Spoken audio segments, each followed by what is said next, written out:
নমস্কার বন্ধুরা, আমি আবার আজকে চলে এসেছি একটা নতুন রেসিপি নিয়ে। আজকে আমি বানাবো আমসত্ত্ব। আমসত্ত্ব খেতে সবারই খুবই ভালো লাগে। আমি পাকা আম পেলাম অনেকগুলো, আমগুলো মিক্সিতে আরেকবার পেস্ট করে এটা ছেঁকে নিয়ে আমি একটা কড়াইয়ে চাপিয়ে দিয়েছি। এটার মধ্যে এবারে দেবো সামান্য পরিমাণ নুন, সামান্য পরিমাণ চিনি,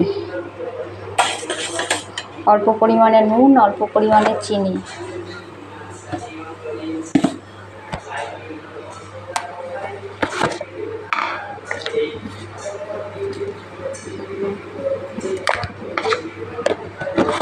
আমটা মিষ্টি আছে তাই চিনি দেওয়ার বেশি দরকার নেই, অল্প করে মিষ্টি দিলেই হবে।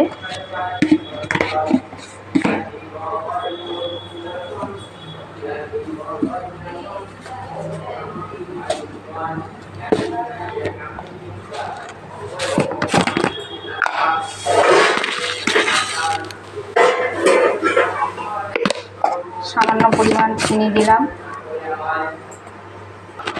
যেহেতু আমার লঙ্কা গুঁড়ো নেই তার জন্য আমি একটু হলুদের গুঁড়ো দিয়ে দিচ্ছি, যাতে আমার কালারটা ভালো আসে, তার জন্য। এবার এটা আমি ফুটিয়ে মাখবো। এই যে তোমরা দেখতেই পাচ্ছ,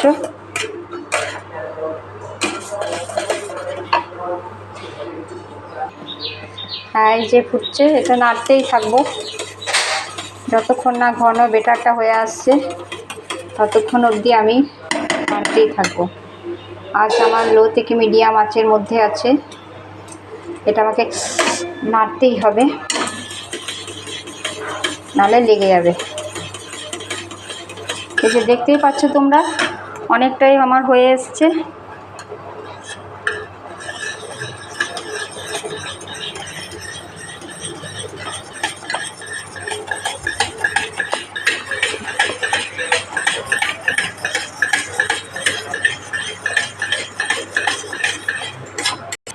যেহেতু আমার লঙ্কা গুঁড়ো নেই তার জন্য 4-5টা আমি গোলমরিচ গুঁড়ো করে দিয়ে দিলাম। লঙ্কা গুঁড়ো দিলে কী হয়, কালারটা সুন্দর আসে আর দেখতেও খুব ভালো লাগে। এই তো কী হচ্ছে, এতেই চলে যাবে কাজ। আমি এবারে তেল দিলাম, সর্ষের তেল। দুটো থালার মধ্যে দিয়ে দিলাম সর্ষের তেল। তেলগুলো ভালো করে থালাটাতে করে নেবো, মাখিয়ে নেবো দুটো থালাতে। এবার আমি ঢেলে নেবো। এটা দেখি আর কিছুক্ষণ, একটুখানি হবে। এটা আমাকে নাড়তেই থাকতে হবে, লেগে গেলে এটা গন্ডগোল হয়ে যাবে। এটা নাড়তেই থাকবো।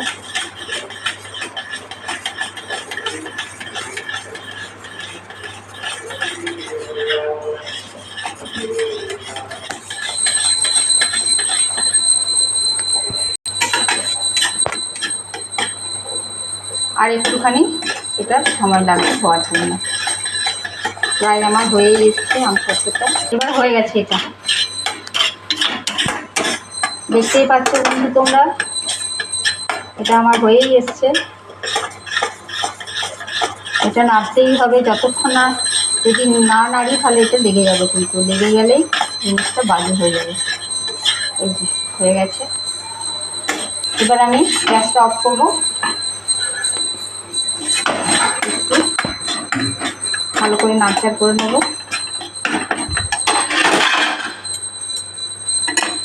আমি দুটো থালাতে তেল ব্রাশ করে দিয়েছি, তোমরা দেখতেই পাচ্ছ। এবার আমি ঢেলে নেব।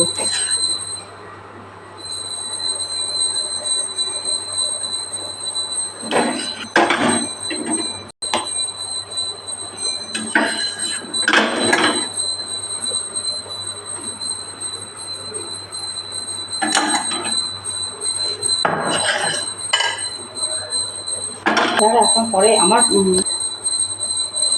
এই যে খুবই গরম বন্ধু, হাত দিতে পারছি না, এই জন্যে আমি এটা খুন্তি করে করে মিলে দিচ্ছি। তোমরা দেখতেই পাচ্ছ বন্ধুরা।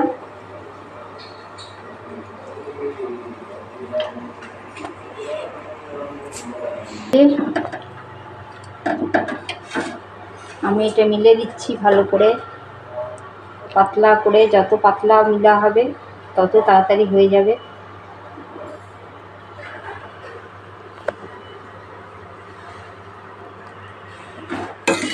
এটা রোদে দেওয়া ঝামেলা ছাড়াই হয়ে যাবে।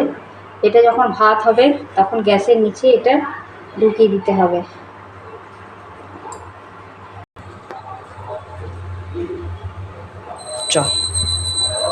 বাই বন্ধুরা।